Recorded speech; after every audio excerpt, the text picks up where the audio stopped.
Oi, pessoal, eu sou Thaís Polimene, sou roteirista, curadora, produtora e apresentadora aqui das Minas Gerais. Sou uma mulher branca, tenho cabelo liso, comprido, castanho, tenho olhos castanhos, estou com um brinco prateado, dourado, de lua e o signo de Gêmeos. Ah, eu signo, eu não tinha reparado nisso. Hoje eu tô toda constelação.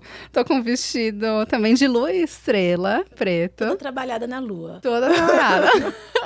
E um batom rosa. E aqui comigo está a Juliane Ferraz Nascimento. Pode se apresentar, Ju. Bom, meu nome é Juliane, sou advogada, tô super feliz de estar aqui, convidada pela Thaís. Sou uma mulher negra, de cabelo crespo, mais ou menos na altura do pescoço. Tô com um batom rosa, tenho olhos castanho escuros. Que mais?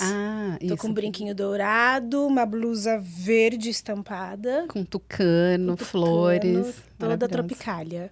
Linda! E hoje a gente vai falar aqui nas Minas Gerais sobre uma experiência muito legal que a gente teve no mês de maio. Web Summit Rio. Só para explicar para quem não conhece, eu dei uma pesquisadinha no Web Summit. E é um dos maiores eventos de tecnologia e inovação do mundo. Maravilhoso. E começou, eu anotei aqui, ó. Começou em 2009 em Dublin. Aí, em 2016, foi para Lisboa. Vai ficar até 2028 em Lisboa. Esse de Lisboa, o pessoal sempre comenta mesmo. Eu achei até que tivesse começado em Lisboa. Mas tem outros além do de Lisboa, não é? Eu não sei se tem outros. Deve ter, né? Porque teve no Rio de Janeiro, agora. Eu imaginei que tivesse outros. O de Dublin, o que eu entendi é que não tem. Mas agora só tem o de Lisboa. E aí tem um do Canadá, que eu acho que são os mesmos produtores, chama Collision. Eu ouvi bastante gente comentando desse também. Devia ser o Web Summit Canadá, né? Mas não tiveram. É bom para trazer uma diversidade. E aí no Rio de Janeiro aconteceu agora, né? Em 2023. Primeira vez no Brasil. Fora da Europa. Né? Primeira vez fora da Europa, eles escolheram o Rio de Janeiro. Ótima escolha. Eu adorei! Mas eu achei que o Rio abraçou... porque quando a gente pensa em eventos grandes, geralmente a galera foca em São Paulo. Sim. Eu achei que o Rio foi bem mais representativo, assim, principalmente pra galera que vem de fora, porque você consegue ter mais contato com a natureza também. A cidade, ela é gostosa. Vamos falar sobre o Rio de Janeiro, então. Vamos! Gente, assim... amo calor, né? Então, pra mim, já foi maravilhoso por isso. Eu adorei uma definição que me deram, que eu perguntei se fazia muito frio lá no inverno. Aí falaram assim, aqui a gente tem 2 estações. Quente e muito quente. Total. E a gente pegou uma semana inteira de sol. Maravilhosa. E eu fiquei sabendo que essa semana no Rio choveu.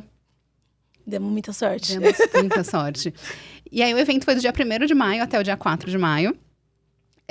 No dia 1º de maio... foi... chegada, né? Só a apresentação, né? Só a abertura, né? Foi exatamente. Na verdade, todo mundo estava chegando na cidade ainda, então teve uma galera que acabou chegando atrasada justamente porque estava se acomodando, achando hotel. Eu acho que eles já deixaram o primeiro dia só com a abertura e mais no final do dia, justamente para poder todo mundo chegar com calma, né? E aí foi só uma palestrinha de abertura de trabalhos. Teve Luciano Huck, que eu mudei muito minha opinião sobre ele. Eu não gostava, sabe? Achava ele, saco. Aí eu gosto dele. Então, mas lá eu comecei a gostar. Ele se mostrou vulnerável. E aí eu gostei dessa vulnerabilidade. Porque... lógico, né? Deram uns problemas técnicos que sempre acontece, principalmente no evento desse tamanho. Né? E aí deu um problema. Primeiro que ele falou assim, gente, me pediram pra falar inglês. É porque todo evento é inglês. Só alguns poucos são em português. É um evento internacional, então isso vai ser uma pauta também. Daqui a pouco a gente fala sobre o inglês. E aí pediram pro Luciano Huck falar inglês. Ele falou, gente, olha, não gosto, mas vou falar aqui inglês. Aí ele começou a falar, só que ele tava falando lendo o teleprompter. E chegou uma hora que apagou lá o teleprompter. Para quem não sabe, é uma telinha que fica na frente da pessoa com o texto. Então, você vai lendo. Isso. E ele lê super bem, porque nem dava pra perceber que ele tava lendo. Super flow. E aí, de repente, ele falou, putz, olha, saiu aqui o meu texto, entrou o logo do Nubank. E assim, a palestra seguinte. Aí ele falou... gente, vou falar em português. Então. Se não voltar o texto aqui pra eu ler, eu vou continuar falando em português. E é isso, Brasil, né? Aí ele virou e falou assim, se bem que eu tenho aqui o meu impresso. Vou ler, então. Daí ele pegou do bolso dele o papel e ficou lendo lá em inglês. Ele depois voltou o teleprompter, aí ele continuou. E aí ele falou, o que ele falou mesmo? É porque foi feriado, né? O primeiro dia do evento era feriado. Ele falou assim, saiu da praia no feriado pra vir aqui passar vergonha na frente de 15 mil pessoas. Achei ele muito legal. Mas essa espontaneidade que deixa as coisas mais naturais. É gostoso isso. Eu acho que sempre que as coisas são muito quadradinhas, muito certinhas, fica com um ar artificial. Total, né? A gente não se conecta, né? A gente não se conecta. Então, essas quebras, elas são muito gostosas. Tem uma galera que criticou, assim, as falhas, mas eu achei que isso trouxe uma humanidade. Né? Porque não são falhas que atrapalharam o evento em si. Mesmo. Também achei que não. E, lógico, né, não falando só dessa vulnerabilidade do Luciano Huck, o conteúdo dele foi muito legal, né? Foi maravilhoso. Porque ele trouxe mesmo pessoas indígenas, né, a experiência dele com a comunidade indígena. E aí ele falou que levou uma pessoa daqui do Brasil, que é representante da comunidade indígena, para um lugar cheio de gelo, sei lá, onde, na Europa, para ver realmente como a destruição da Amazônia está interferindo nos outros lugares, sabe? Nossa, ele passou uns vídeos como lá. Como tudo está interligado, né? Eu achei que a escolha dos temas para a abertura foi muito legal, porque era um evento de tecnologia, né? E aí, as palestras de abertura, elas trouxeram uma análise de tecnologia junto com questões sociais. E, de novo, eu acho que dá uma humanidade, porque às vezes, quando a gente fala a palavra tecnologia, vamos fazer um exercício. Se eu falar assim, tecnologia, o que é a primeira coisa que vem na sua cabeça?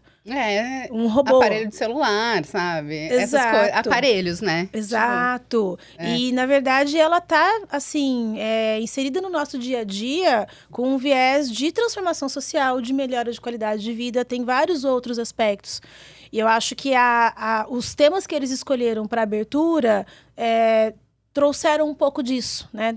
Tanto essa palestra do Luciano Huck junto com a moça indígena, mostrando como que a tecnologia pode ajudar na preservação da Amazônia, na reconstrução daquilo que foi destruído.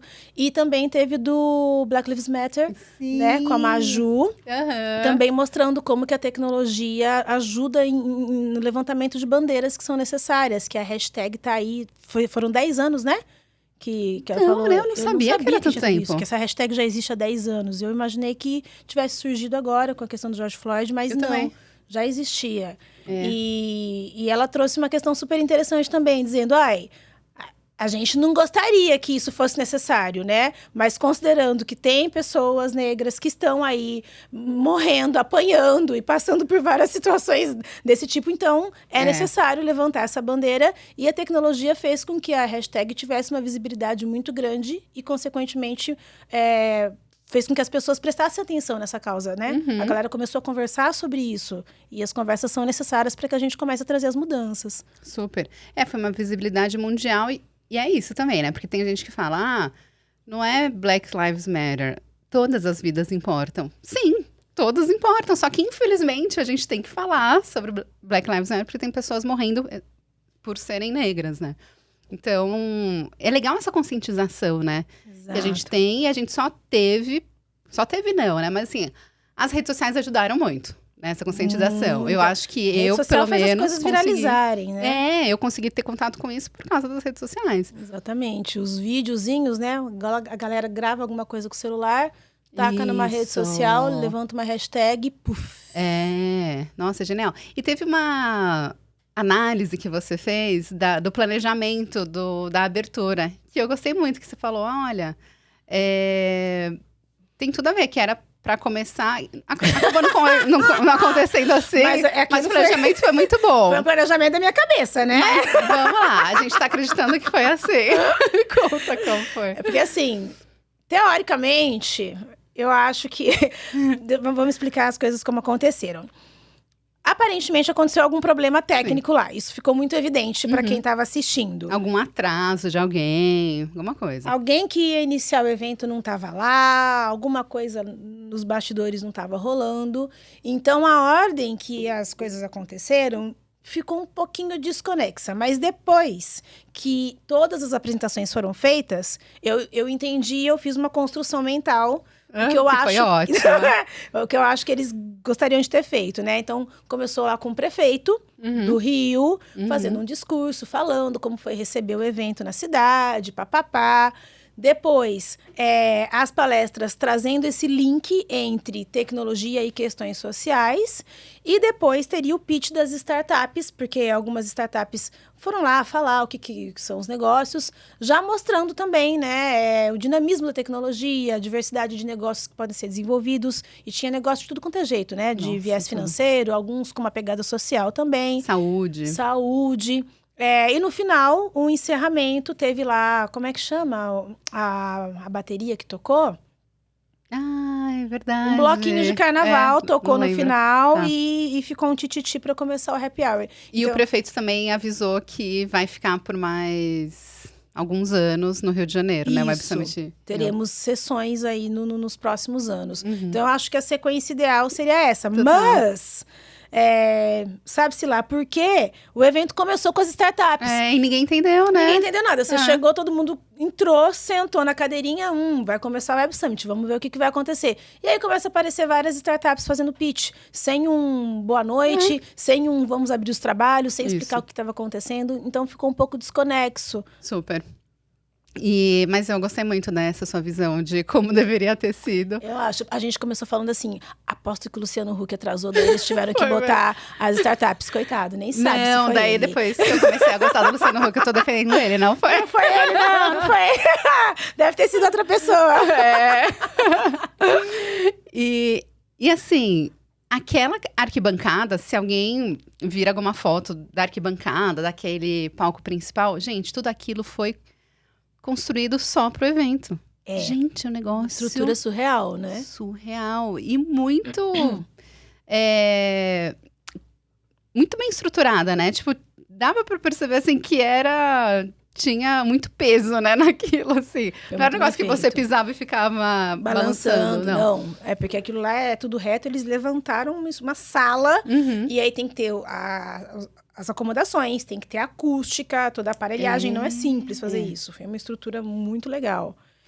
E falando em estrutura, né? Vamos falar da estrutura do evento como um todo. Sim. O que você achou da distribuição das salas? Porque assim, gente, era muita coisa acontecendo ao mesmo tempo. Então, tinha 2 pavilhões cheios de estandes com empresas expondo. Tanto empresas grandes como também as startups pequenininhas. Que não era stand. Ai, meu Deus! Eram estandes. Eu falo que eram balcões. É porque era uma mesa reta.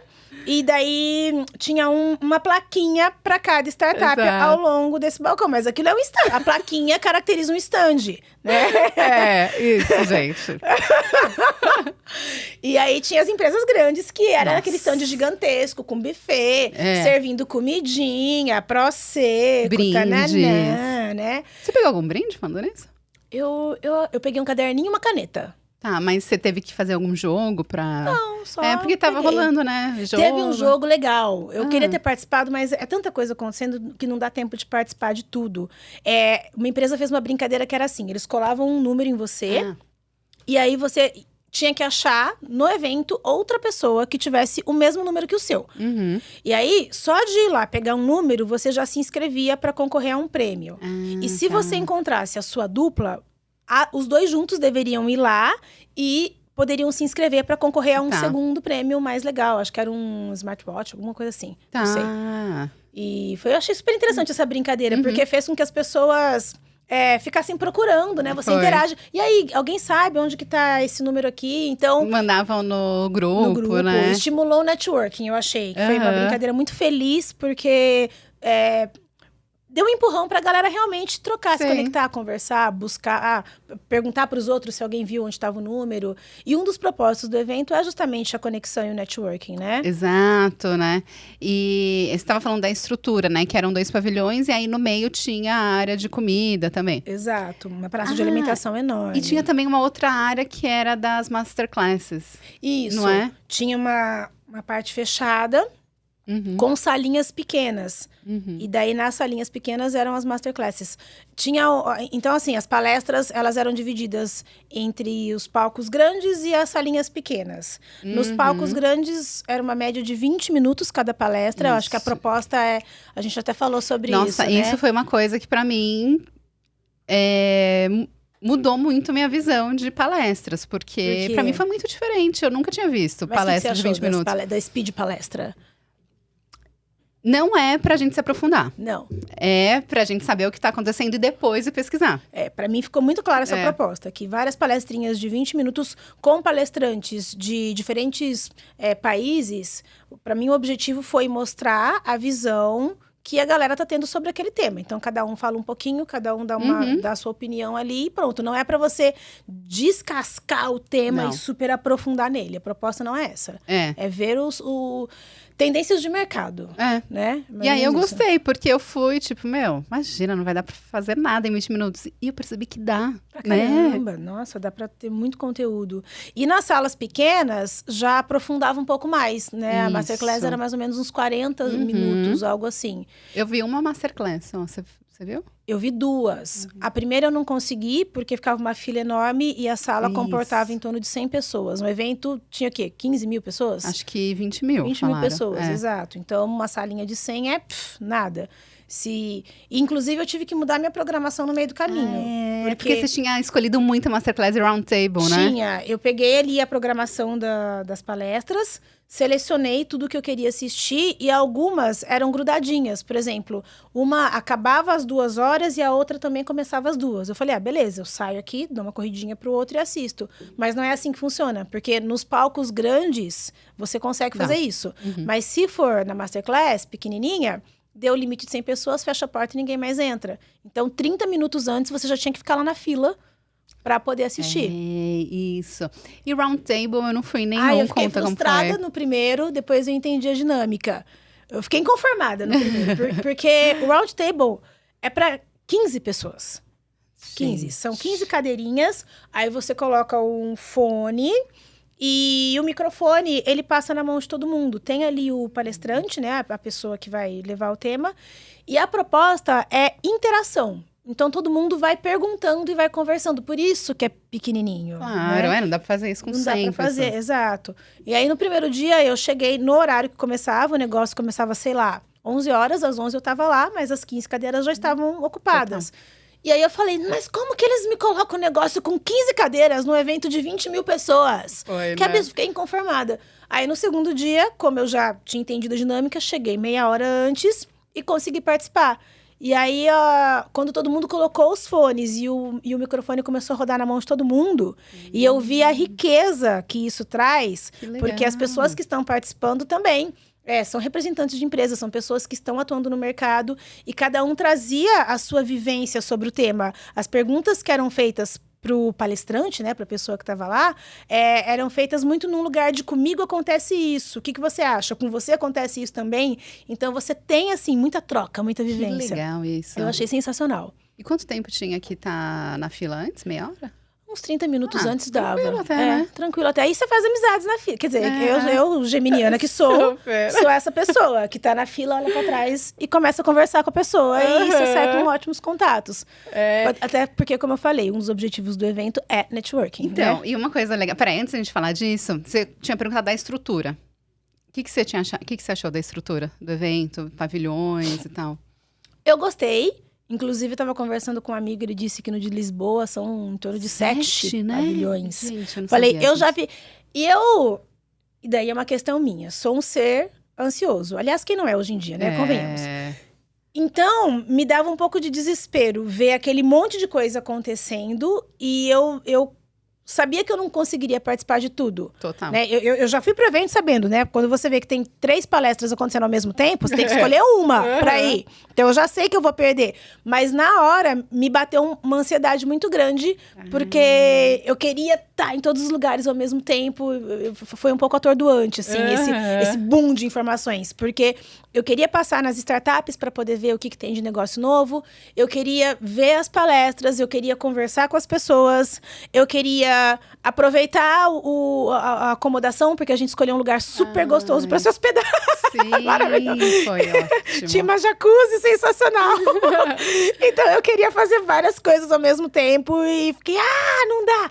Como? Calma, para, organiza, entende, aceita que você tem que fazer escolhas e que cada escolha é uma renúncia. E tá tudo bem. Não, foi um exercício, Rolou né? esse exercício interno. Nossa, um aprendizado além do Web Summit. Exatamente. Eu também gostei, acho que 2 pavilhões, tá ótimo, acho que mais que isso. Nossa, é porque é muita coisa, muita né? Coisa. Muita. Acho que só se ampliasse o tema. Mas acho que o tema que eles escolheram, os temas, né, que eles escolheram, achei que em 2 pavilhões dá. Tranquilamente. Eu gostei bastante. Uhum. E a gente tá falando do networking e tal. O aplicativo deles. Eu adorei essa ideia. Não é? Esse conceito de ter um aplicativo para eventos grandes não é novo, né? Aliás, quando surgiu o conceito de aplicativo, a primeira coisa que as pessoas saíram fazendo por aí é aplicativo para tudo. Foi, Né? verdade. Para que é pé, vamos criar um aplicativo. E daí a galera percebe que não é bem assim, porque ocupa espaço no telefone. Se não for algo que você usa na sua vida cotidiana, o aplicativo vai morrer, né? Mas pro evento foi legal, porque eles colocaram o ingresso. Aliás, deixa eu dar um passo para trás. Nos eventos grandes que eu fui aqui em São Paulo, todos têm aplicativo, mas eu percebi que as pessoas não costumam interagir com o aplicativo. Então, você entra no evento e rola o networking ali presencial.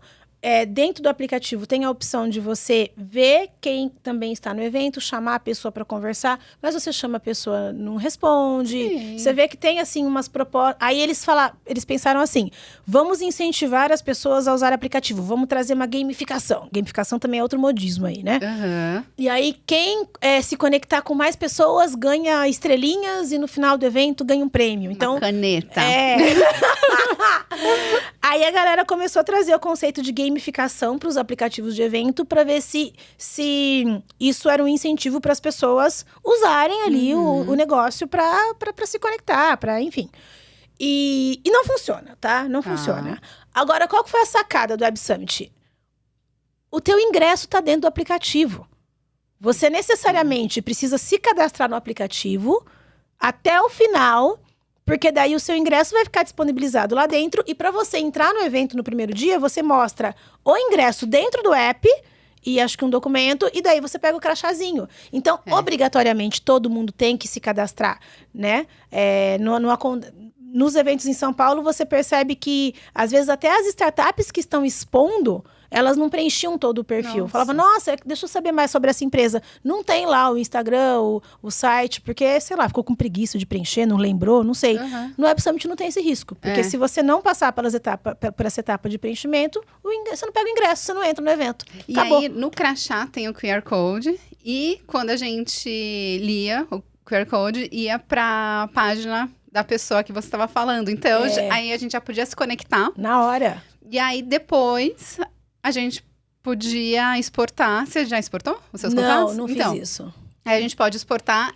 Eu vi que o aplicativo Dá pra exportar? Eu nem sabia Dá. disso, gente. Que legal. Vai ficar disponível por 1 mês o aplicativo. Então, já tem de exportar, porque daí vai pro seu e-mail. Isso em também é CSV. ótimo. Olha só, o aplicativo fica disponível por 1 mês. Já pensa nessa Isso. questão de que eu não vou ficar ocupando espaço no telefone das pessoas. Sejamos funcionais. Total. Acabou, durante o evento todo mundo conversa, acabou o evento você exporta e depois, tchau. Não tem mais por que esse negócio ficar aqui. E é maravilhoso, porque tem um e-mail pessoal da galera, sabe? Você se conecta com várias pessoas legais, assim, do Brasil, do exterior. E aí fica lá quem é a pessoa, com a empresa que ela trabalha, uma mini descrição e o e-mail. E até palestrante, né? Porque muitas vezes a gente tá vendo uma pessoa falar, "Ai, nossa, eu quero me conectar com essa pessoa depois." Aqui, você entra no aplicativo, clica no botãozinho da palestra, já tem a foto dos palestrantes, você clica na foto, já cai na página da pessoa, você vai em conectar, já estão conectados, acabou. Não é só pelo QR Code que dá pra gente entrar no perfil, a gente podia pesquisar o perfil das pessoas lá. Exatamente. E ainda também faz uma ligação com a lista de contatos, né? Isso eu não sabia, se você Eu achei o máximo. Quando você tá fazendo o cadastro, ele pede uma autorização, né? Podemos sincronizar com a sua lista de contatos, com a sua agenda? Eu coloquei lá, sim. Aí ele fez... E daí todo mundo que eu tenho o telefone salvo na minha agenda e que estava participando no evento apareceu. Aí eu fiquei sabendo de vários amigos e conhecidos que estavam no evento por causa disso. Então, eu só fui ver isso quando tinha acabado. Daí, várias pessoas que eu conhecia estavam lá, não encontrei. Muito legal. Então, o aplicativo, gente, maravilhoso para networking. Foi super prático. E os grupos de WhatsApp? Você entrou nos grupos? Você só entrou em um? Eu entrei em 455. Foi. Por isso que eu fico com fome. Tá vendo? Total. Eu entrei em um lá, que era o que todo mundo tava. Mas fizeram, né, vários... Esse que você entrou, eu acho que foi da própria organização do evento, não foi? Eu acho que foi. Isso, porque no primeiro dia, a organização mandou uma mensagem de WhatsApp, dando boas-vindas. Oi, hoje é o dia 1, está aqui um link para você entrar. E eu acho que eles fizeram grupos separados por país. Por que eu acho? Porque você reparou como é que chama o grupo? É BR Web Summit. Faz sentido. Eu acho que eles devem ter feito um grupo por país. Vamos ver.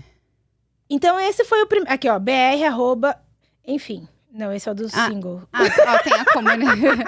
Tem a comunidade. Dentro da comunidade tem os grupos. BR, Web Summit Rio 23. Então faz sentido. E aí, o que aconteceu? Esse foi o primeiro grupo que a própria organização mandou a mensagem, o link e falou, entrem e conectem-se. E a partir daí, a galera começou a criar subgrupos. Subgrupos para tudo. E daí, alguém que... Quer ver, por exemplo, pessoal, criei aqui um grupo para quem tem Health Tech.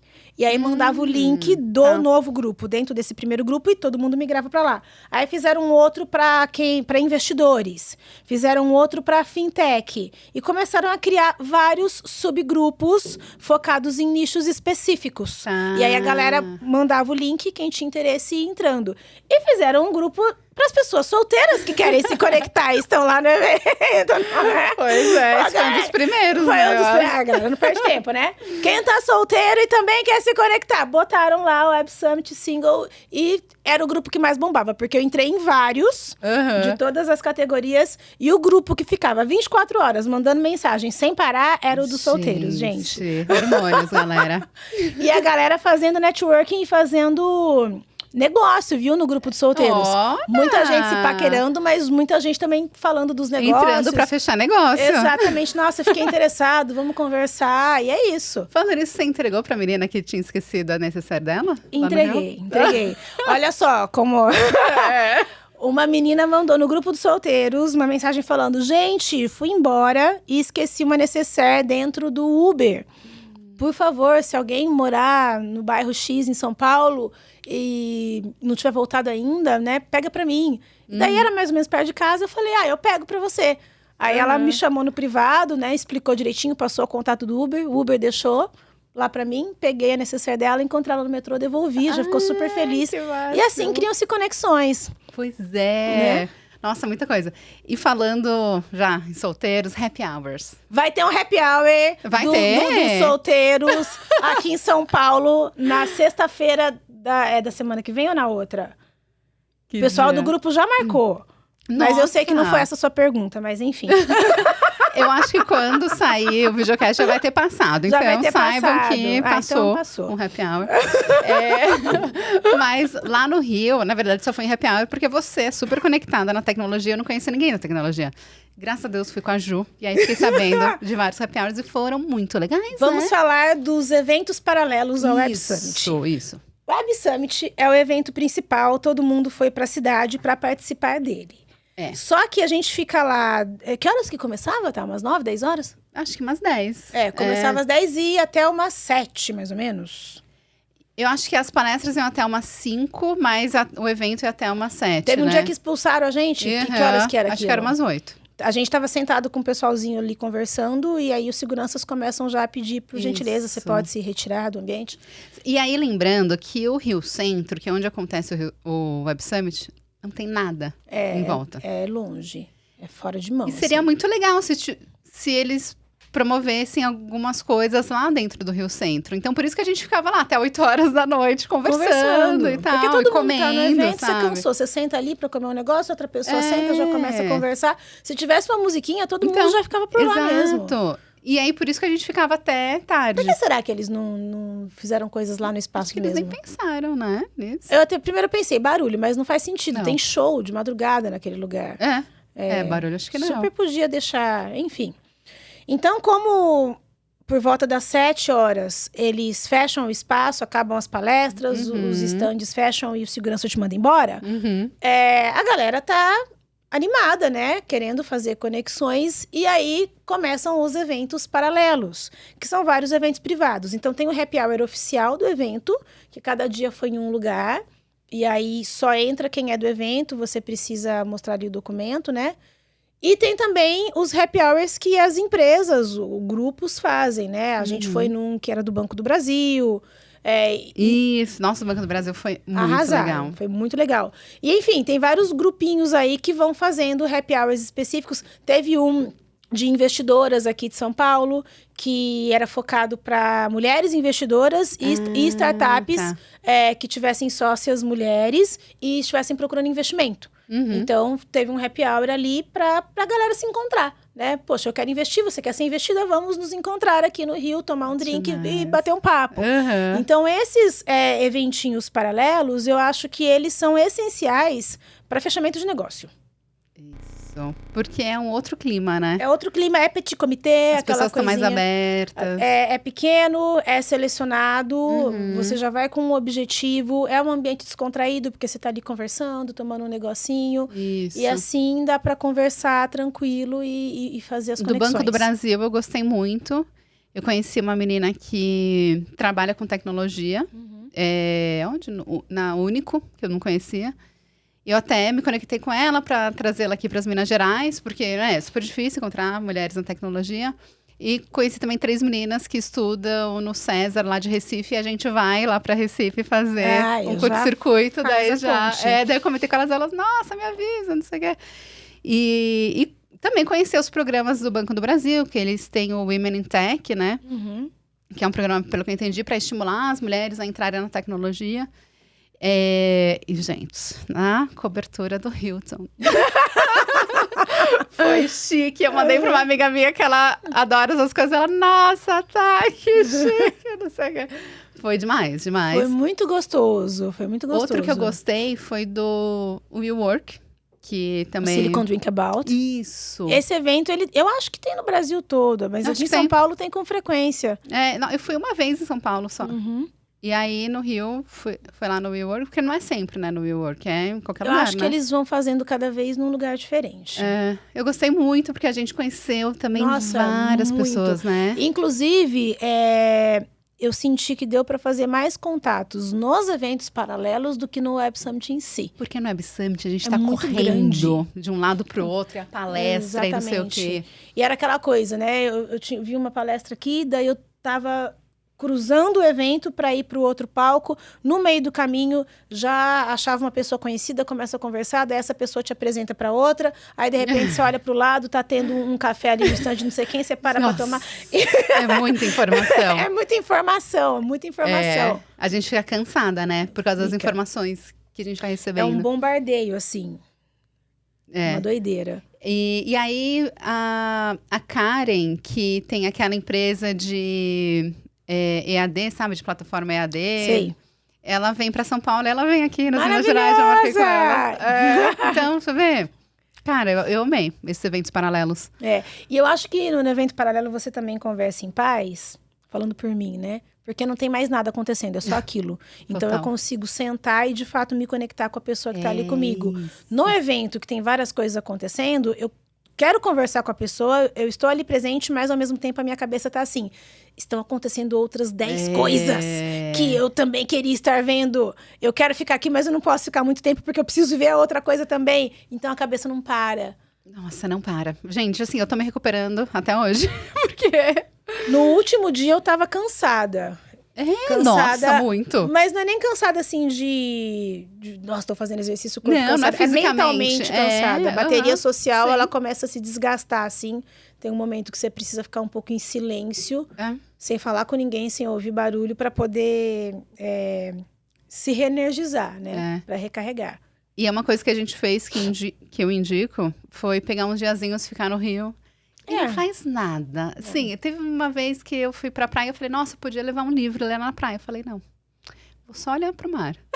Sabe? É necessário fazer isso. Não é? E fomos presenteadas com uma lua cheia absurda. Nossa. Deu pra... Porque assim, no Rio o céu é limpo. Aqui em São Paulo a gente não tem uma visibilidade tão boa assim do céu. Lá é limpo. Então deu pra ver todo dia a lua foi crescendo, crescendo, crescendo. Quando acabou o evento, justamente no final de semana, ela tava cheia. Então assim, tava um arraso. Tava maravilhosa. Maravilhosa. Não, e aquela lua amarela, sabe? Não, foi demais. E aí, esse monte de coisa acontecendo. Vamos contar um pouquinho sobre o que a gente viu, o que você gostou das palestras, dos roundtables, Dos temas. É. Olha, a sensação que eu tive é... Primeiro, assim, o que você escolheu? Você escolheu mais voltado pro direito, foi isso ou não? Foram poucas palestras com viés mais jurídico. As poucas que eu vi ali, eu selecionei para assistir. Tá. E aí eu procurei algumas sobre investimento em startup, porque eu trabalho também com isso, fazendo contrato de investimento. Então, falei, deixa eu ver o que estão conversando sobre esse assunto. Que legal. E também procurei algumas para poder ver tendências de mercado, assim, novidades. O que está acontecendo. Era mais roundtable que estava relacionado ao direito, né? Por isso que você escolheu mais isso. Mais masterclass e roundtable, exatamente. Sobre investimentos, eu achei que foi muito mais do mesmo. O que é uma conclusão muito boa, né? Porque significa que o que eu tenho visto por aqui já está atualizado. É aquela coisa, investidor, o que você procura em uma startup para você investir? O time tem que estar bem alinhado, eles precisam ter um bom conhecimento de mercado, enfim, coisa que quem está no meio e pesquisa sobre isso é o mesmo que todo mundo escuta. Então, você vê pessoas de diferentes países trazendo esses mesmos conceitos, você fala, cara, é isso aqui, vamos fazer a lição de casa bem feita. Deixa eu explicar uma coisa, teve uma palestra que eu não entendo muito, né, dessa área de pitch, de investimento, e aí teve 2 palestras que eu vi, que elas falaram, olha, pra gente, tão importante quanto o produto é o empreendedor. Isso é um clichê. Então, todo mundo fala isso. Todo mundo fala isso. Mas é mesmo? Você Sabe que tá... por que é? É porque não adianta nada você ter a ideia. Imagina se eu pegar aqui uma pilha de dinheiro e botar em cima da mesa. Essa pilha de dinheiro, por conta própria, vai se multiplicar? Vai fazer alguma coisa? Vai mudar o mundo? Não. Eu preciso de um ser humano que pegue esse dinheiro e saiba como administrar ele corretamente para poder trazer frutos positivos. Tá. Então, a capacidade da pessoa que está ali gerindo o negócio é o diferencial. Não adianta... Por isso que eu falo que... Eu falo também, todo mundo, né? O que faz a empresa caminhar são os sócios. Porque é a visão e é o poder de realização daquela pessoa que está na frente de tudo. Eu achei bem legal. Porque ideia todo mundo tem a mesma. Tá Nossa, aí, né? Eu lembro quando fizeram as ciclovias aqui em São Paulo, sei lá que ano foi isso, te juro, no mesmo dia, 3 pessoas diferentes entraram em contato comigo, falando assim, nossa, eu quero conversar com você porque eu tive uma ideia genial, revolucionária. Eu vou fazer um aplicativo mapeando as ciclovias.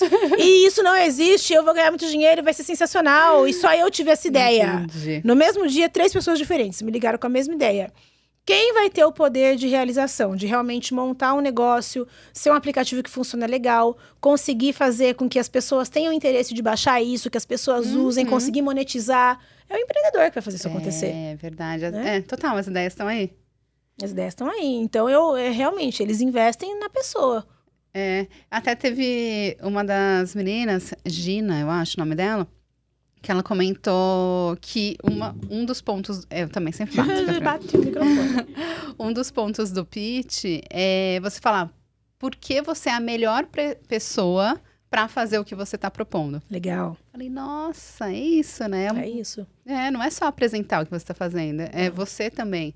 Né? Mostrar o seu poder de realização. Mostrar por que você vai conseguir fazer essa ideia não morrer no meio do caminho. Nossa, ótimo.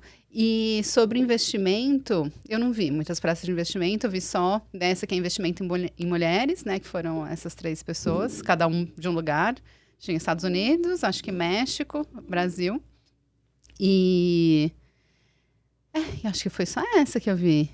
Falaram no primeiro de dia, não no primeiro dia da abertura, né? No primeiro dia de palestras, aconteceram grande parte das palestras de investimento foram no primeiro dia.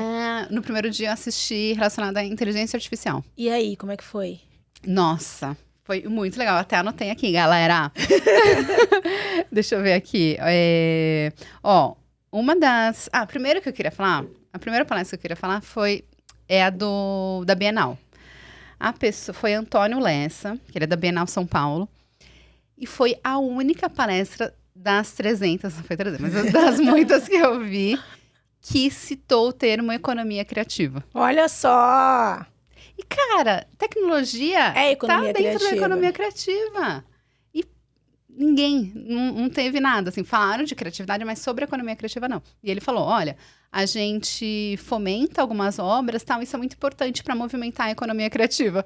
Eu falei, nossa, a única vez. Pelo menos tem um termo ali, um hashtag.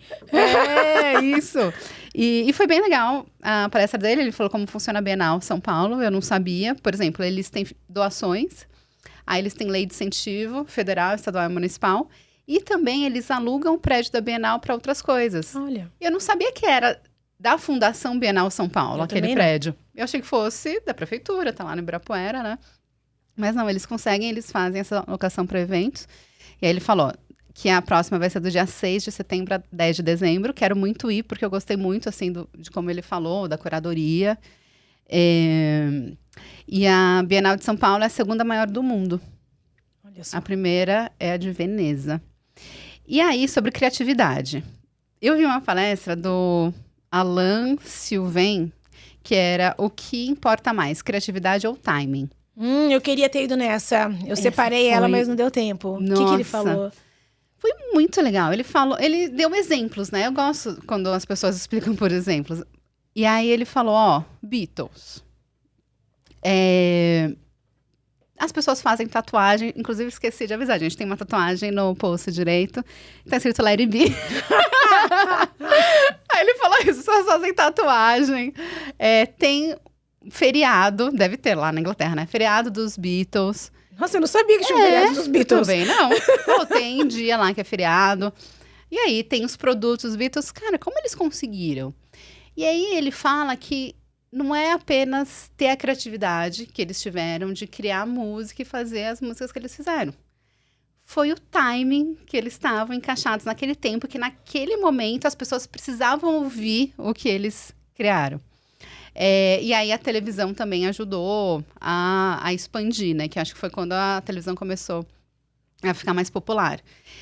E aí ele fala que, por exemplo, aí ele fala da bossa nova também. Ele fala, a bossa nova só aconteceu naquele momento. Se fosse antes ou depois, não ia ter Mas a o bossa timing nova. não é uma coisa que a gente controla também. Então, não é.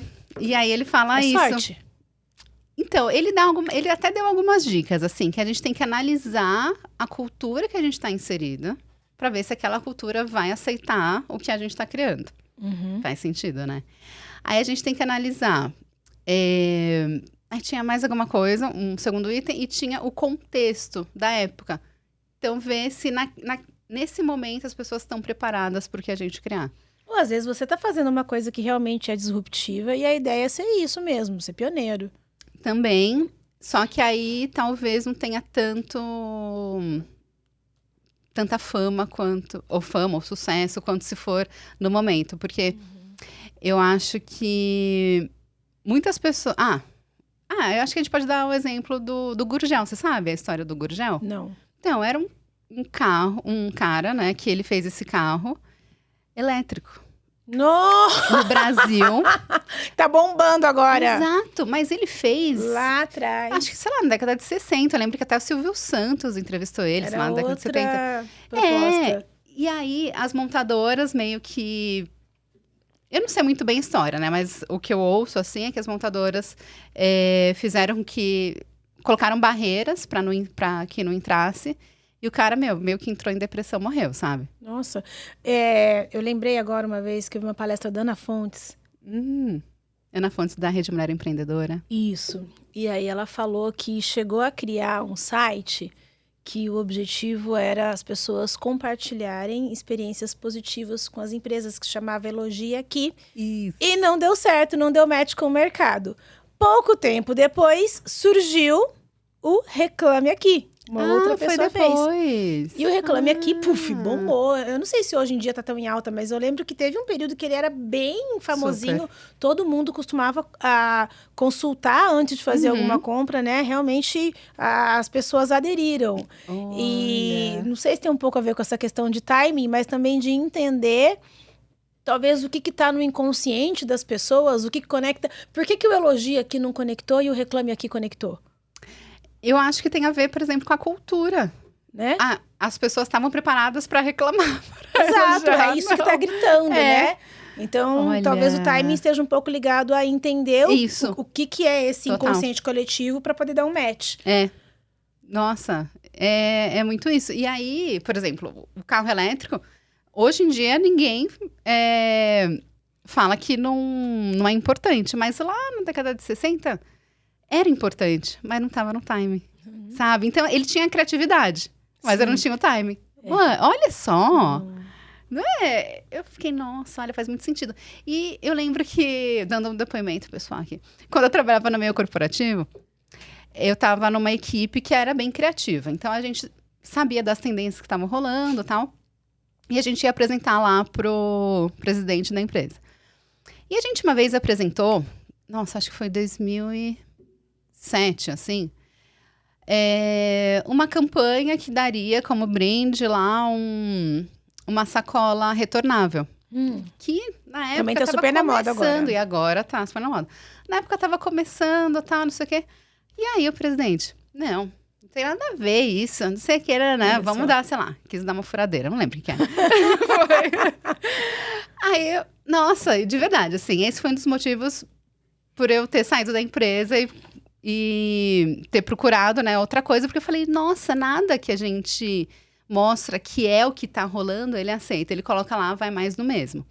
5 anos depois, ele fez uma campanha com sacola retornável. Olha só, demorou 5 anos para ele se ligar na movimentação que estava acontecendo. Então, vai muito também... Talvez as conexões, né? Se os Beatles também não tivessem uma conexão com alguém que também soubesse como inseri-los, né, na mídia, talvez eles também ficassem lá tocando só no bar, né? Pode ser. Faz todo sentido isso. A rede, né? Quem são as pessoas que estão aqui à nossa volta? Como a gente se conecta. E esse de criatividade eu amei. E teve uma que eu... quero falar assim, que eu até falei no outro videocast que a gente tem, que foi Utopia 2222, que é se tem isso também, né, da inteligência artificial, que tem vários tipos, né? Tem a generative, que é esse negócio do ChatGPT. Learning machine learning. Isso. E aí é isso, né, da generative, inteligência artificial, vai transformar o marketing e a propaganda. E foi com a galera do Notco. Isso aí é um tititi, né? Que a galera tá falando, eu vou perder emprego agora, a profissão vai sumir por causa do ChatGPT. Eu acho que vai mudar muita coisa. Mas... não sei se vai perder, mas... saiu uma matéria da IBM falando que eles não vão mandar embora, mas vão mais contratar pessoas para determinados cargos. Eu acho que isso entra muito naquela conversa que a gente estava tendo sobre o que é padronizável e o que não é. Porque em todos os trabalhos, todos não, mas enfim, em muitos trabalhos, tem uma parcela das atividades que realmente ela é mais mecânica. Sim. E tem uma parcela que ela precisa ali de um intelecto humano para poder desenrolar. Total. E a inteligência artificial, ela tá trazendo facilidades para aquilo que é mecânico. Eu também acho. Na minha área, num contrato, por exemplo, você tem ali cláusulas, que são cláusulas padrão para qualquer contrato. Então, o cliente me traz uma situação, eu analiso a situação, e eu tenho que entender quais são as cláusulas que eu vou colocar no contrato desse cara para poder fazer a coisa ficar organizada. Dependendo do cenário, é super possível que uma máquina faça isso. Você coloca lá o que você quer. Pega o padrão da situação, quais são as cláusulas que eu tenho que usar aqui de forma padronizada e faz isso de uma maneira super eficiente e super rápida. Né? Eu também acho. Agora, eu vou falar que os advogados vão parar de trabalhar por causa disso? Não, tem várias outras questões que você tem que analisar que elas necessitam de um intelecto e que necessitam da troca humana. Isso foi algo que eu vi numa palestra também. Ele falou assim, Tem muitas questões que a gente necessita da conexão humana para elas desenrolarem. E a máquina não vai trazer isso. E aí é aquilo que você tinha comentado, não lembro onde que você viu isso. Do trabalho, né? Não lembro também onde eu vi, que a pessoa falou, se uma máquina pode substituir o trabalho do ser humano, porque aquele trabalho não era para ser feito por um ser humano. Exatamente. Você tem um padrão de replicar aí. Então, eu acho que pode ser, sim, uma ameaça, nesse caso eu acho que o trabalho vai mudar, não vai ser o mesmo. Vai mudar, vai forçar as pessoas a subirem um degrau. Sim. Porque aquilo que é padrão repetitivo realmente vai ser substituído. Então, todo mundo vai ter que acessar algo além do simplesmente copiar, colar e seguir padrões. É desafiador. Faz sentido, porque uma das coisas dessa palestra que eu gostei muito, na verdade, assim, o cara falou e aí depois eu fui pesquisar. Porque durante a palestra não tinha como ele se aprofundar nisso. Ele é CMO do NotCo, que é uma marca de produtos à base de vegetais. Eu acho que só tem leite assim, né, vegetal. Não sei se tem alguma outra coisa. E aí ele falou que eles criam os produtos com base na inteligência artificial. Eu falei, nossa, como que é isso? Aí eu vi lá na matéria que a equipe dele de tecnologia, a equipe de engenharia de alimentos, a equipe de marketing vão alimentando essa inteligência artificial. Então fala, olha, tal produto, sei lá, o repolho é assim assado, o abacaxi é assim assado. Fala a composição dos produtos. Tudo, E aí a inteligência artificial vai fazer um cruzamento de todos esses dados, de todos esses departamentos. E aí ele descobriu, por exemplo, que o repolho misturado com abacaxi dá um aspecto leitoso. E aí ele criou um leite de repolho lá. com abacaxi. Só que aí ficava verde. Veganos, no caso, né? Isso. Só que aí ficava verde. Aí descobriu que o edro, nesse aqui tira o aspecto verde do leite. E aí, por isso que eu acabei entendendo por que às vezes eu compro alguma coisa vegetariana e tem um monte de ingrediente. Porque misturou tudo ali para poder chegar naquela cor, naquela consistência, naquele aroma. Por isso que, por exemplo, o hambúrguer do futuro parece tanto carne. Não sei se eles usam inteligência artificial, mas, nossa, a textura é muito de carne. E o sabor? Provavelmente, também. Muito parecido. Maravilhoso. Muito, muito. E é o quê? É um monte de coisa misturada. Um monte de coisa misturada. Eu lembro que tinha ervilha, beterraba pra dar a cor. A cor parece que tá sangrando, sabe? Mas não, é a beterraba. E eu acho que isso me facilitou muito, virar vegetariana. Porque hambúrguer era uma coisa que eu ficava... Ai, tenho saudade de hambúrguer. E aí, depois que eu provei o hambúrguer do futuro, eu falei, nossa. Fechou.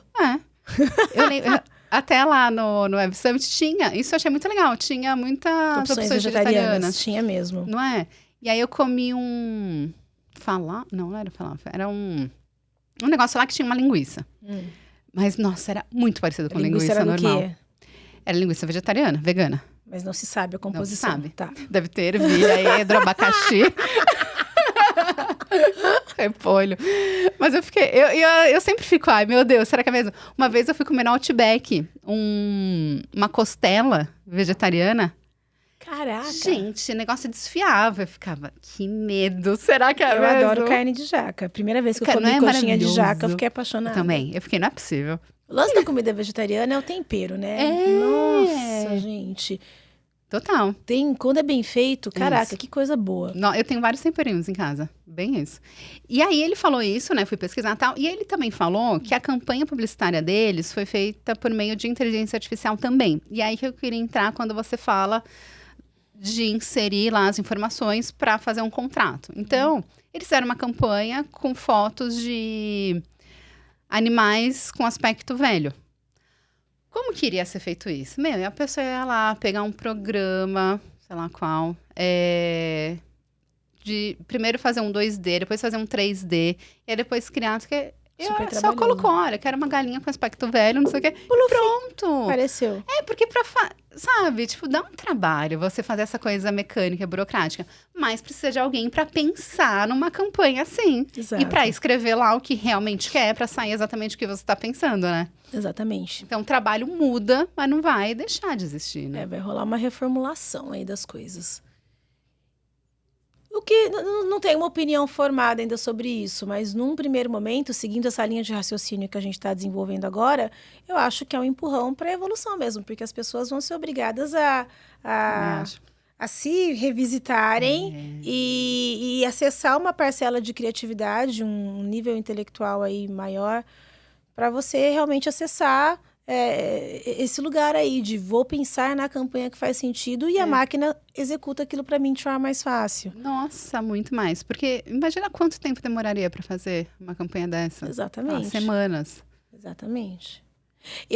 Ontem eu estava conversando com uma amiga, me matei de rir, que ela fez um postzinho do Instagram para a empresa dela, que foi todo gerado no ChatGPT. Botou lá o conceito, ele deu o textinho, Jura? aí ela E aí? fragmentou ali os quadradinhos do carrossel, né? Botou uma arte e é isso. Que ótimo. E daí, lendo os comentários, bombou, assim, porque foi um assunto até meio polêmico que ela colocou. E lendo os comentários, tinha uns comentários que a gente olhava e falava assim, meu, essa resposta tá com cara de resposta de robô. E aí ela se matou de rir. Ela falou assim, gente, o post foi feito pelo ChatGPT, as pessoas estão comentando e elas escreveram os comentários com base no ChatGPT. Acabou, né? O robô agora faz tudo. Interagir.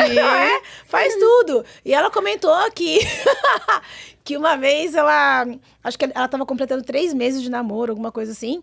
E o namorado foi lá e mandou uma mensagem pra ela pelo WhatsApp.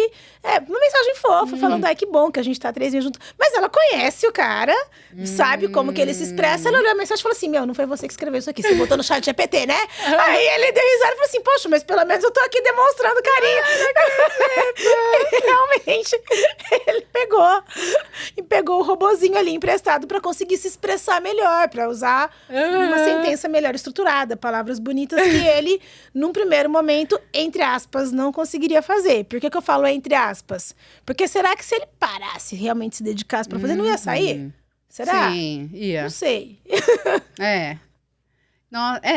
Mas quem trabalha com comunicação, linguagem, a gente percebe. Tipo, meu, tá estranho isso.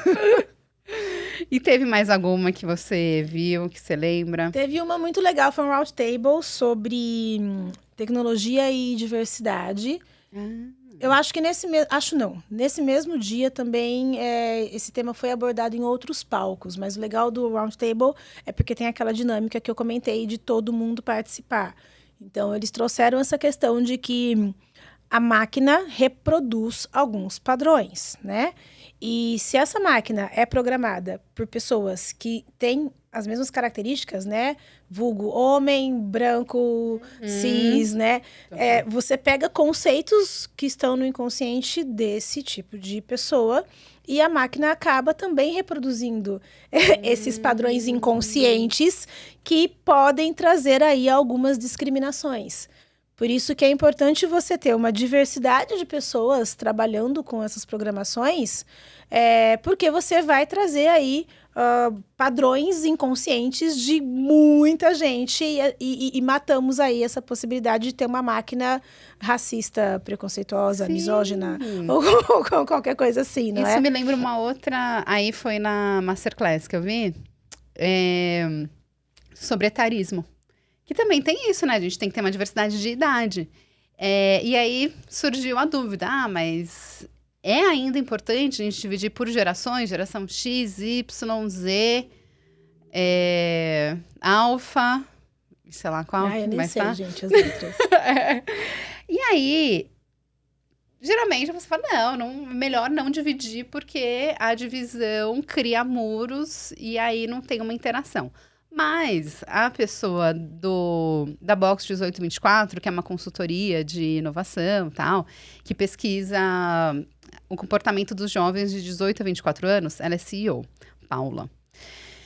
Ela falou uma coisa muito legal, que ela disse que na década de 50 foi quando foi criado o jovem, ou o conceito da criança, uma coisa assim, que era pra criança não trabalhar, né? Porque a pessoa nascia, já ia pro trabalho, né? Exato, esse conceito de... Tanto que existe uma super campanha, né? Vamos evitar o trabalho infantil ainda hoje. Isso. Ou seja, temos resquícios, né? Não é natural dizer criança tem Nossa. que estudar e é o adulto que Pois trabalha. Não é natural. Porque tem pessoas que acabaram evoluindo no conhecimento e acreditam que, vou ter filho pra ele me dar mais dinheiro por causa do trabalho, né? E aí, por uma questão de necessidade também, né? A galera que começa a trabalhar piquititica é muito porque também precisa. tem isso, precisa. lógico. Não, quando precisa, sim. Mas eu lembro que eu via alguém falando que, sei lá, século XIX, XVIII, as crianças iam trabalhar na fábrica mesmo, né? Século XIX, né? Ia trabalhar lá na fábrica e... Bom, no campo, com certeza, né? Daí que vem aquela consciência de, beleza, eu entendo que as crianças estão indo lá trabalhar porque precisa gerar renda para a família, mas não deveria. Então, como que a gente... Aí vem toda a discussão social de como que, talvez o governo, as empresas, enfim, vamos trazer aí uma situação social melhor para permitir que essa criança tenha uma infância, para que ela possa ter educação, para poder ter um futuro... Enfim, vem toda uma discussão social, mas caiu a ficha... que caiu, de que isso realmente é algo que precisa ser visto e cuidado, ela é relativamente recente. Porque antes era normalizado, esse é o ponto. Isso, ela falou que foi a partir dos baby boomers, que eu acho que é a galera que nasceu depois da guerra. E é exatamente por isso, né? Então, a construção da juventude começou nisso, e agora a gente tá numa fase da construção dos 50 mais. Então, Galera, por isso que tem mais sido tempo falado, de vida, né? Sobre... A medicina super evoluiu, condições de saúde melhores e, consequentemente, a galera vive mais. E é o que a gente fala, né? Você não tem cara de 50. Mas quem quer ter cara de... Mas o que é ter cara de 50? Hoje em dia não existe mais ter cara de 50 de 50 anos atrás, sabe? Exato. E então achei muito legal esse negócio de analisar as gerações por causa disso, por causa dos comportamentos que vão se modificando, né? Sim. Gostei muito dessa palestra. E aí, teve uma palestra que eu queria falar aqui, que foi, assim, a última que eu vi. Você lembra qual foi a última que você viu? Nossa, não lembro. Tem que pensar um pouco. Eu vi a do OnlyFans. Eu queria ter visto essa, mas eu parei no meio do caminho para conversar. Lógico, né? Networking. O nome da palestra não tinha nada a ver com OnlyFans, que é o poder do Creator Economy. Não, a moça do OnlyFans era uma das palestrantes, né? Tinham várias. Duas do OnlyFans e uma que era mediadora. Então só deles mesmo, então. Então, chama para lideranças disruptivas, né? O poder aí do Creator Economy. E aí foi a CEO, pelo que eu entendi, do OnlyFans, é essa Amrapali Gun, que eu acho que ela é indiana. E aí tem a pessoa que é faz parte da moderação lá, da comunidade, que é a Kaylee Blair. E a mediadora foi a Sarah Fisher, maravilhosa. Já vou falar também de moderadores, que eu achei muito bom. E... Nossa, eu gostei muito, assim, porque elas falaram de um jeito muito disruptivo mesmo, sabe? Tipo, não é aquela coisa de, meu Deus, vamos falar sobre sexo, que é um tabu ainda, né? Ou sobre erotismo e tal. Não, elas falaram... Mas a plataforma também nem foi criada com esse objetivo. Elas não citaram, né? isso. Elas já começaram falando de agora, né? Não falaram, não foi. Mas me falaram que foi criada realmente para... também nunca pesquisei, mas eu escuto algumas pessoas quando comentam sobre esse modelo de negócio, falaram que era para conectar o fã com o ídolo, né? Isso, e daí acabou, enfim. Por algum motivo, indo... Direcionou e vambora. Por essa parte erótica. E aí elas falaram... perguntaram se é uma rede social. E aí elas acreditam que é uma rede social porque tem uma interação. Não é um broadcast só, sabe? A pessoa não coloca lá o vídeo e acaba. Não, as pessoas têm interação, tem as mensagens diretas, os fãs podem dar dinheiro lá, tal, né? Podem investir.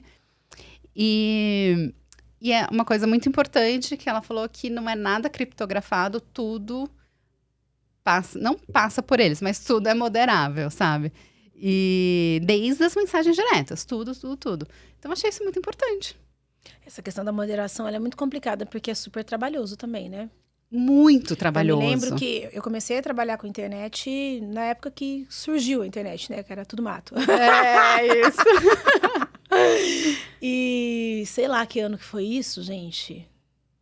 Whatever. E eu me lembro que nesse momento tinha lá as plataformas de e-commerce e as lojas incentivavam muito as pessoas a comentarem, né? Porque se você tem comentários, depois chega um outro consumidor e vê aquilo que você escreveu e traz ali uma autoridade. Uhum. E daí essa questão de ficar filtrando os comentários era super problemática. Né? Botava um estagiário lá na época para ficar lendo, para ver se não tinha ninguém xingando, ofendendo, e até que ponto que a plataforma se responsabiliza pelo conteúdo que uma pessoa X foi lá e escreveu quando surgiu, né, a internet. Hoje em dia isso já está bem mais organizado, mas eu lembro que no começo isso era super problemático. Né? Porque é muito trabalhoso, imagina. E elas falaram que elas investem muito nisso. Tem muitos funcionários trabalhando com moderação. Acho que isso é uma coisa que pode ser padronizada para uma máquina fazer? E eu acho que algumas coisas já devem ser. Então, assim, algumas palavras, né? Daí... Não, tem palavras que explicitamente são ofensivas, mas tem coisas, tem sei lá, que tem um tom mais agressivo. Não sei até que ponto que isso teria que ser apagado ou não. Não, às vezes eu escrevo alguma coisa no, sei lá, no Instagram que não é ofensivo, mas a máquina entende que foi ofensivo e não vai. Então, a máquina ainda não tá 100%, né? De acordo com a inteligência humana. Vamos ver aqui. Eu anotei algumas coisas. Uma coisa que eu acho que a gente assistiu essa mesma palestra com a Monique Evely, que ela comentou da pele das fake news, que eu achei muito legal, mas eu ainda não fui pesquisar. Eu ainda preciso me familiarizar mais sobre o assunto também. E ela falou que é muito importante. Quem trabalha com rede social, internet, tem né? Exato, tem que ficar atualizado. Até porque ainda é um projeto de lei, a coisa ainda não está valendo. Isso. Mas é interessante ver quais são as discussões que estão sendo feitas sobre o assunto. Se for o caso, até participar de movimentos para poder ajudar na formação, para a gente ter uma legislação que realmente faça sentido para todo mundo. Então, tem que ficar por dentro do que está sendo construído, porque é muito fácil depois criticar aquilo que foi feito se você ter se familiarizado e participado do processo de construção. Aí começa a criticar a lei. Nossa, que lei horrível. Mas por que você não falou antes? Né? E uma coisa, eu tinha falado da moderação. Eu fui lá realmente para ver conteúdo. E aí, descobri que tem essa parte de networking que eu achei incrível. E aí, eu comecei a prestar atenção nas moderações. Porque como eu faço moderação, né, de videocast, de bate-papos e tal, comecei a ver que algumas pessoas têm estilos diferentes de moderação que eu nunca tinha pensado, porque eu sempre vi saia justa. E as moderadoras do saia justa... São maravilhosas. São maravilhosas, mas são super, né, aqui e tal, né, equilibradas e tal. Mas tem uma galera, tipo, teve um cara, deixa eu ver, esse, Steve Clemons. Maravilhoso ele.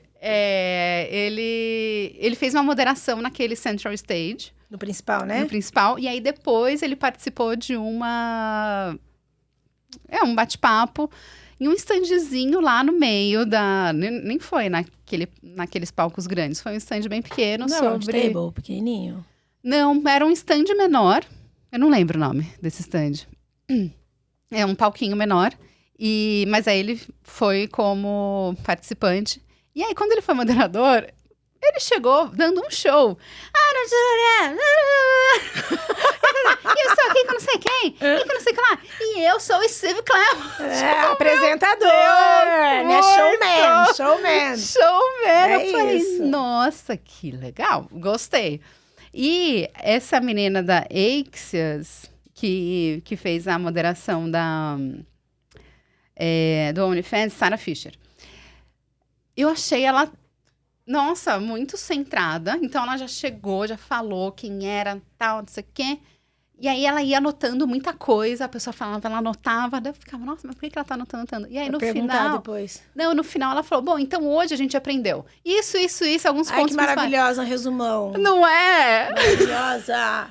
Eu amei também. E eu nem tinha pensado que tinha todas as possibilidades, né, das moderações. Na verdade, é livre, né? É não existe livre. uma regra. Não. Mas é muito com aquilo que a pessoa se sente confortável de fazer. Eu gostei pensar muito. nisso. E acho que dependendo do público também, né? De repente você vai para um público, sabe, de 300 pessoas, é diferente de você ir para um público de, sei lá, uma round table de 15, né? Sei lá. Exatamente. E daí eu acho que foi legal para eu perceber que é possível mudar um pouco também assim, as moderações de acordo com o público, de acordo com as pessoas com quem eu conversar. Exatamente. E de acordo com o mood que você tá no dia também. Né? Também, verdade, né? Tem essa. Tipo, hoje eu não tô afim de ser showman. Hoje eu tô, showwoman. E aí esse cara, esse Steve Clemons, ele tava conversando sobre como colocar a sua startup nas notícias. E aí foi ele com uma mulher que era CEO do Grupo Globo, Editora Globo, eu acho. Edições Globo. Eles deram algumas dicas, assim, que eu vou comentar aqui. Primeiro, que eles falaram é contar uma boa história. Mas, nisso, a gente tem que pensar que não é para inventar a história. E também não é para ficar contando histórias só para estar na mídia. Sim. É para... conversar com determinados jornalistas, não vender a mesma história para todos os jornalistas, porque às vezes... Então, achei... Então, mas aí é uma outra visão, porque tem alguns jornalistas que eles fazem um release e disparam para todo mundo. No caso deles, o que eu entendi que eles sugeriram é que o assessor de imprensa, provavelmente, né, ou o RP, tenha uma relação com cada jornalista e consiga vender a pauta para o jornalista. Mas, e assim, não seria uma reportagem pequena, seria para uma reportagem maior. Porque daí esse jornalista que vai fazer a reportagem maior, vai investir o tempo, vai investir outras pesquisas para aquilo. Isso não dá para você ficar reproduzindo essa história em outros canais. E aí foi isso que eles falaram. Eles falaram, não, porque daí às vezes a gente faz uma matéria que a gente acha que vai ser, nossa, disruptiva, já falando aqui. E aí sai em todos os lugares. Em vários outros canais aí a mesma coisa bombando. Entendi. Faz todo sentido. Mas ter essa relação com o jornalista não é muito fácil, né? Porque ainda mais agora, né? Que eles estão com pouca gente na redação. Não podem sair para tomar cafezinho, sabe? Assim? Então, não é tão fácil. E aí é isso. Então, é conversar com os jornalistas, pensar em uma história útil para o leitor, em vez de pensar em uma história que foi importante para o fundador da empresa. Isso daí é uma coisa que eu bato muito nessa tecla com o pessoal da minha equipe também. Eu tenho que pensar em quem vai receber o produto final. Né? Como que essa pessoa vai receber, se a linguagem está acessível, se está dando link. Isso daí é super importante. Então eu gostei muito do que eles falaram. Teve aquela que eu só estava esperando começar essa, que foi com a Brittany, que você também assistiu uma outra com ela. A Brittany é maravilhosa. Que ela denunciou o Cambridge Analytica. Aliás, quem não assistiu o documentário, Privacidade Hackeada, vale muito a pena. Né? E ela foi quem denunciou e ela... Gente, eu gostei muito do que ela falou. O que eu mais gosto dela é que ela traz o tema de uma maneira muito acessível, não é? Sim. Muito tranquilinha, sem de novo. Polemizar. Sem polemizar. Uma maneira leve, bem legal. Gostei muito. E super acessível. Depois a gente foi no Rio Cenário, ela tava lá, dançando. Tava dançando, tananã, se divertindo. Você foi falar com ela, não foi? Eu fui, falei que adorei a palestra dela, super simpática. Gostei muito da Brittany. Eu acho que a última que eu assisti foi um roundtable com uma das mulheres que participou de uma palestra que eu peguei na metade. Você pegou lá desde o começo, que era de mulheres, só de mulheres, lembra? Sim, como investir em mulheres, não era? Eu não lembro o tema, que eu cheguei na metade. Esse Investing in Women, que eu até comentei que eu ouvi um podcast com uma delas, que era brasileira. Foi essa mesmo. E daí tem uma que tava lá, que fala espanhol, não me lembro de onde que ela era, que ela foi pro roundtable depois para falar sobre como levar a sua empresa pro Canadá. Ah. E daí ela ficou lá no Roundtable respondendo perguntas sobre isso. Nossa, com essa mulher aí eu vi uma... É Paula... Não, não é Paula. Eu vi uma palestra no Central Stage com ela. Ela ela tava participou de em todas, ela tava né? em várias. Nesse mesmo dia, ela participou de umas 3, 4. Eu vi depois. Tá. E foi bem interessante. E aí, até fazendo link com isso que a gente disse, de você pensar em quem vai receber, né? Ela estava falando muito sobre essa questão de entender a cultura do local onde você vai fazer o marketing do seu negócio. Que aqui no Brasil, palavras dela, né? Aqui no Brasil a galera gosta de coisa muito colorida, aquelas fontes todas diferentonas. E que lá no Canadá a galera já é mais conservadora. Então você precisa usar cores mais sóbrias, a linguagem também mais equilibrada. Então é importante você entender o que se conecta com a galera de lá, entender a cultura do local, para saber como que você faz um marketing que vá se conectar com essas pessoas. Ela trouxe muito essa questão das diferenças entre as pessoas do Brasil e as pessoas do Canadá. Eu vi que ela também estava falando que a cultura na América Latina é muito pulverizada. Então, assim, dificilmente vai lançar um aplicativo que seja útil para o Brasil inteiro. Já nos Estados Unidos é assim. E na Europa é igual ao Brasil. Olha só. Porque tem lá os países fragmentados. É muito multicultural. E essa foi a última que você viu? Foi o último Roundtable que eu vi. Mas eu acho que o que eu mais gostei foi realmente da diversidade. Porque que legal. Eu gostei porque tinha players muito legais participando, que nem... Tava uma moça da B3, que é responsável pela diversidade lá na Bolsa, e ela disse que hoje em dia eles já têm algumas medidas lá para poder trazer mais diversidade. Então, quando eles vão mandar um currículo para um gestor que vai fazer a contratação, nesse currículo fica oculto o gênero da pessoa, o endereço e a faculdade onde estudou. Tá. Que é para você não fazer nenhum tipo de distinção. Só escolho quem é de uma faculdade super bem conceituada. Só escolho quem mora num bairro que é assim, assim, assado, homem, mulher. Então, eles tiram essas questões que não são importantes para você analisar a capacidade de desenvolver o trabalho. E daí, com isso, eles já conseguem fazer com que haja um pouco mais de... Tirar aquele viés inconsciente, né? Viés inconsciente. Tô tentando lembrar a palavra. Exato. Então, eu achei muito interessante porque pessoas de outras empresas já falaram sobre técnicas que eles usam hoje em dia para poder ter essa questão. E também falando sobre como que é possível usar a tecnologia para poder facilitar esses processos. Eu achei que foi interessante. A tecnologia seria usada muito no sentido de ajudar a mapear o que acontece na empresa e você poder analisar os dados depois, né? Por exemplo, numa empresa, se você for olhar de forma macro, o turnover é super baixo, né? Sei lá, tem um turnover de 10% no ano. Só que daí, quando você vai analisar as características dessas pessoas que estão saindo, você vê que todo mundo tem o mesmo perfil. Por exemplo, são todas mulheres. Então, peraí, será que tá tudo bem mesmo? Porque num primeiro momento me parece que tá tudo bem porque não tem rotatividade. Mas no segundo momento eu vejo que as pessoas que têm esse perfil específico não conseguem ficar aqui dentro. Então, talvez o ambiente não esteja sendo acolhedor. Eu preciso capacitar um pouco mais os líderes, a equipe. Vamos fazer os ajustes que são necessários para a gente ter essa diversidade aqui dentro, porque a diversidade vai me fazer ganhar mais dinheiro. Sim. Por que ela me faz ganhar mais dinheiro? Porque se eu tenho pessoas diversas, os produtos e os serviços que eu desenvolvo, eles vão ser feitos com um olhar mais abrangente, consequentemente vai vender para mais pessoas, né? Então, ela estava falando como usar a tecnologia para conseguir fazer esses mapeamentos internos da empresa e você ter dados melhor estruturados para poder fazer esse tipo de análise.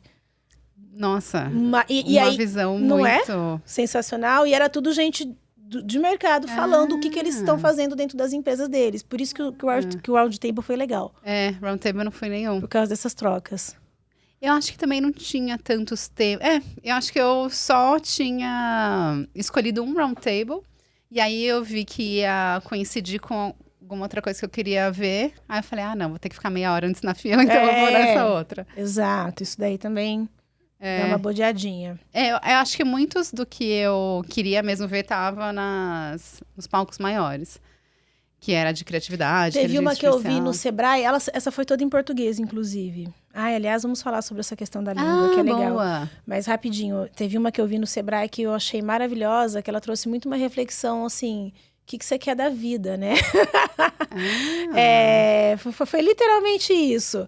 Parar para entender que tipo de conteúdo faz sentido ficar consumindo, o que eu vou fazer com esse conteúdo, qual que é o caminho que eu pretendo desenvolver na minha vida pessoal, na minha carreira, em tudo. Aí ela falou um pouco sobre as habilidades, estudos que fizeram sobre as habilidades que são mais importantes para que as pessoas possam se desenvolver bem profissionalmente. E ver qual dessas você precisa desenvolver. Fazer um plano de estudo dentro da sua casa. Tem muito material gratuito que você acha na internet para você começar a se capacitar e realmente fazer um caminho para chegar onde você quer. Foi muito nesse lugar do planejamento pessoal. Nossa, e eu achei, que legal. eu Muito achei super importante. muito importante. Eu achei super interessante, porque às vezes a gente entra numa onda, né, de ir seguindo as tendências e consumindo tudo que a mídia joga, sem parar exatamente para pensar, peraí, o que faz sentido para mim? Uhum. O que eu quero? Para onde eu tô indo? O que eu vou fazer com isso? Né? E então ela trouxe essa reflexão de traçar essa rota e realmente seguir. E ter um plano para você ver se você está conseguindo realmente caminhar para onde você quer. Eu achei que foi muito bonita. Foi bem interessante, Poética. bem poética. E sobre a língua, o que eu queria falar é o seguinte. A proposta é que o evento é internacional. Ok? Então, temos pessoas do mundo inteiro que viajaram, que não falam português e que estão aqui para participar do evento. Eu tenho palestrantes de diferentes países. Mas o evento está sediado no Brasil. Que língua deve ser vista como padrão? Porque eu vi essa polêmica em algumas salas. Teve uma masterclass que eu fui. Na masterclass é a que tinha mais ou menos umas 100 pessoas. E aí eram 5 palestrantes, mais ou menos, todos brasileiros. E aí eles, antes de começar, falaram assim, pessoal, só para a gente ter uma ideia aqui, ver se vai conduzir tudo isso em português ou em inglês, levanta a mão aqui quem só fala inglês, não fala português. Daí, 2 pessoas levantaram a mão. Aí falou, agora levanta a mão quem não entende inglês, só português. E aí, umas 4 pessoas levantaram a mão. E o resto tudo entendia tanto português como inglês. Então, se a gente for ver na disputinha, tinha mais pessoas que não entendem inglês do que... E eles fizeram em inglês. Por causa Eles do evento priorizaram a questão de ser internacional. E no aplicativo do evento, eles estavam indicando um outro aplicativozinho que você baixa para ter tradução simultânea. Então, você coloca ali, pega no seu celular, coloca o seu fone de ouvido e, conforme os palestrantes iam falando, já vinha a tradução ao mesmo tempo. Porém, esse aplicativo só estava sintonizado com o palco principal. E para algumas palestras do palco principal também, pelo que eu entendi. Não eram todas? Pelo que eu entendi, eu não usei, mas pelo que eu conversei com as pessoas, não eram todas. E a gente tinha trocentas salas tendo palestra, né? Então, para todas as outras, não havia a disponibilização de nenhum recurso de tradução simultânea. E eu vi muita gente reclamando disso. Muita gente falando, poxa, se tá no Brasil, tinha que ser em português. Eu vi assim? Muitas em português, sabia? Meio sem querer, eu só vi assim. uma em português. Você viu do The Future is Female? Não. Então, essa foi em português. Todos os títulos Mentira, eram... eu vi 2, porque daquela Evelyn... Isso, da Monique, exatamente. Isso, também foi em português, verdade. Daí essa da Box 1824 também foi em português, que era uma masterclass. E aquela teve uma que foi metade português, metade inglês. Teve essa, pois que também perguntaram, né? Também perguntaram antes, né? E aí, galera, e era mó galera, devia português? ter umas 1000 pessoas lá. Exato. Quem que fala só português, quem que fala só inglês. E tinha poucos que só falavam português. Daí eles falaram, vamos tentar fazer uma coisa meio a meio. Então, tinha a moderadora e 3 palestrantes. Aí, a moderadora fez 2 perguntas para cada um. A primeira foi tudo em inglês e a segunda foi tudo em português. Foi. Uma alternativa, né? Uma alternativa. Mas é muito acho complicado. Que tinha que ter tradução, só que também tem tradução para tudo, né? Então, depois, quando a gente... No final de semana, que nós continuamos no Rio, teve uma hora que eu tava conversando com o pessoal lá na praia e, por acaso, tinha uma menina que ela é tradutora. Ela não participou do evento, mas daí eu contei do evento, falei sobre essa polêmica, perguntei o que ela acha. E ela disse que é relativamente simples você resolver esse problema, porque tem aí tecnologia que permite você passar para todo mundo. Você contrata um tradutor e ele fica lá, que os caras estão acostumados a ficar ali o dia inteiro traduzindo. A questão é que os eventos geralmente não querem investir nisso. Eles não querem separar uma verba, porque a hora que o tradutor tem uma faixa de preço que é padronizada, e a hora que eles dão o orçamento, sei lá, o tradutor, vou inventar números, tá? O tradutor cobra 3 mil a diária para ficar lá, os caras querem pagar 300. Nossa, uma coisa assim, sabe? E ela falou que a grande dificuldade de colocar a tradução simultânea nesses eventos grandes é por causa disso, que o pessoal não quer pagar. Não tinha nem Libras, né? Vamos também lembrar disso. Não tinha. Eu acho que não foi pensado. Não foi, também acho. Não foi pensado, foi negligenciado pela produção, eu acho. E eu não sei também se lá em Portugal todo mundo fala inglês, sabe? Se eles nem pensam nisso, porque é um evento que, tudo bem, nasceu em Dublin, mas está desde 2016 em Portugal, que é um país que fala português. Mas me falaram que lá eles falam... É mais abrangente o número de pessoas que falam inglês. Mas para eles não pensarem nisso, né? Não sei se, de repente, a produção do Brasil não deveria... E eu acho que precisa entender também como que funciona... Qual que é o nível educacional das pessoas do país onde você está. Eu não sei dizer como que isso é em Dublin ou em Portugal, mas no Brasil a gente sabe que, sei lá, 5% da população tem inglês fluente, uma coisa assim.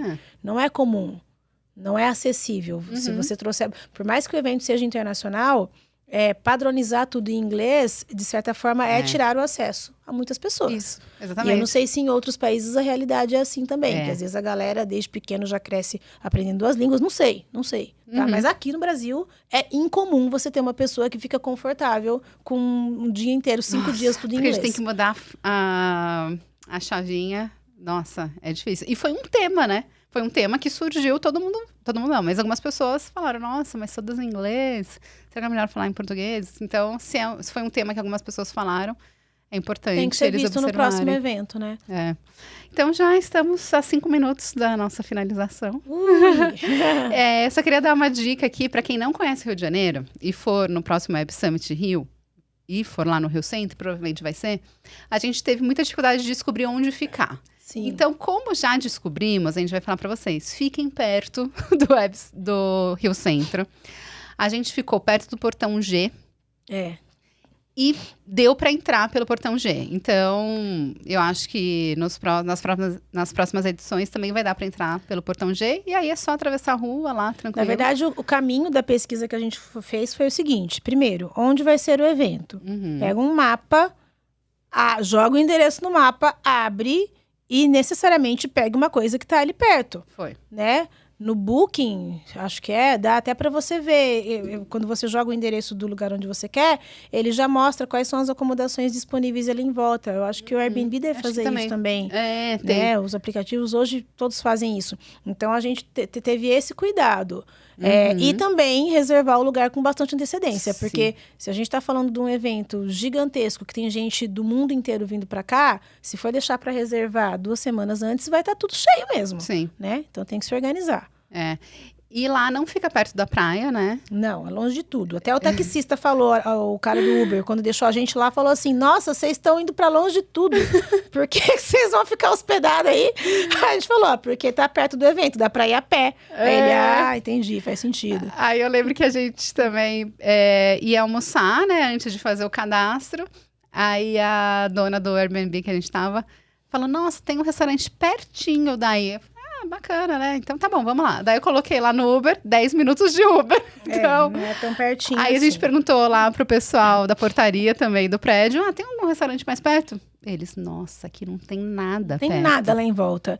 E inclusive, isso daí foi um outro tema que surgiu no evento, porque dali da Barra pra Zona Sul, que é onde tá Ipanema, Copacabana, o Tititi do Rio, é longe pra caraca.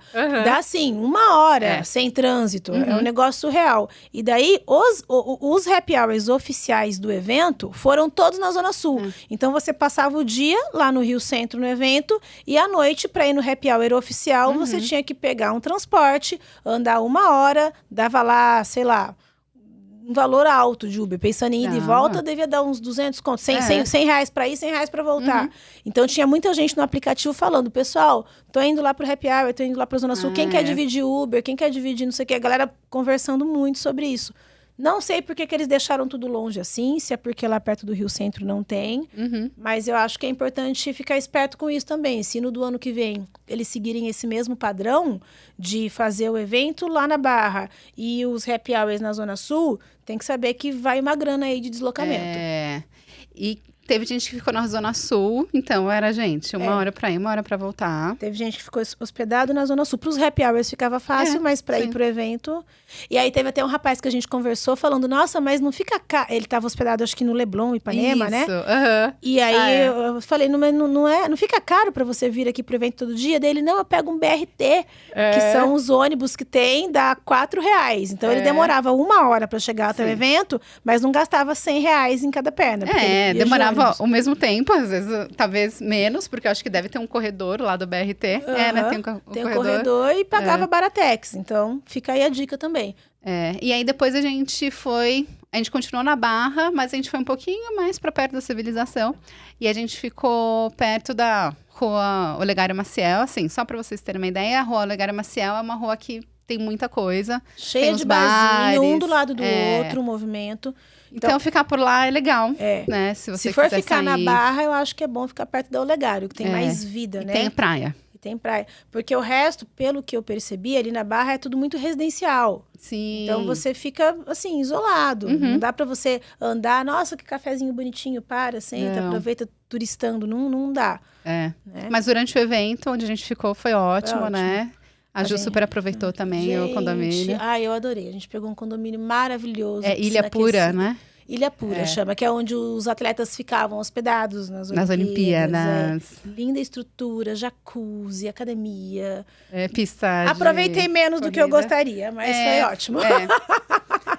Se fosse mais perto da praia, a gente podia ter ficado lá, né? Não, mas valeu a pena o esquema que a gente fez. Durante o evento, ficamos num lugar que dava pra ir a pé. E aí, depois que acabou o evento, a gente ficou mais 3 dias no Rio. Pegamos uma outra hospedagem mais pertinho da praia. E as praias lá da Barra são maravilhosas, são muito gostosas. Nossa, lindas. A gente até conseguiu ir um dia pra Zona Sul, que era mais perto, né? Exato. Foi ótimo, reencontramos família, amigos. Ju, obrigada pela companhia no Web Summit, foi maravilhoso. Nossa, amei. Os 2 convites, tanto o convite pro Web Summit, como também o convite pro podcast, que foi a Thaís que me chamou pra ir pra lá. Pois ainda bem que eu te chamei, porque eu aproveitei muito mais com você. Deixa seus contatos aí pro pessoal. Deixo, quem quiser me seguir nas redes sociais, o Instagram do escritório, @FNadvogados, tem várias dicas para quem tem um negócio, para quem pretende abrir. Então, a gente está trazendo ali várias pílulas de cuidados jurídicos que são essenciais para você se proteger e fazer tudo bonitinho. LinkedIn, pode procurar o escritório Ferraz Nascimento Advogados, pode me procurar também, Juliane Ferraz Nascimento. Você trabalha com propriedade intelectual? Eu trabalho com direito empresarial. Então, propriedade intelectual também, que a gente cuida um pouco mais da parte de registro de marca, direitos autorais, contratos que envolvem tecnologia, proteção de software. E também com contratos que fazem parte do dia a dia da empresa, algumas coisas de societário. Por exemplo, você tem um sócio, então como que eu vou fazer um alinhamento legal com o meu sócio? Porque se aparecer um problema lá na frente, a gente já sabe como resolver, a gente já conversou sobre isso e evita os atritos. Então, fazemos acordos de cotistas, contratos de vesting, quando você tem um colaborador estratégico que você quer que ele vire sócio também, mas não agora. Então, como que a gente combina isso? Ajudamos aí nesses desenhos. Nossa, também. Galera, assim, não só a galera de São Paulo, a galera do Brasil inteiro pode falar com a Ju, do Rio de Janeiro também, né, também. Ju? Se ela tiver muitos clientes no Rio, quem sabe ela se muda pro Rio e aí eu vou lá visitá-la. Amo o Rio de Janeiro. Pessoal, também sigam as Minas Gerais no Instagram, asminasgerais.xyz. Eu sou Thaís Polimene no Instagram e em todas as redes sociais também. Meu site é thaispolimene.com.br e também tem asminasgerais.xyz, que é o site também. Obrigada, Ju! Obrigadão! Obrigada, gente! As Minas Gerais.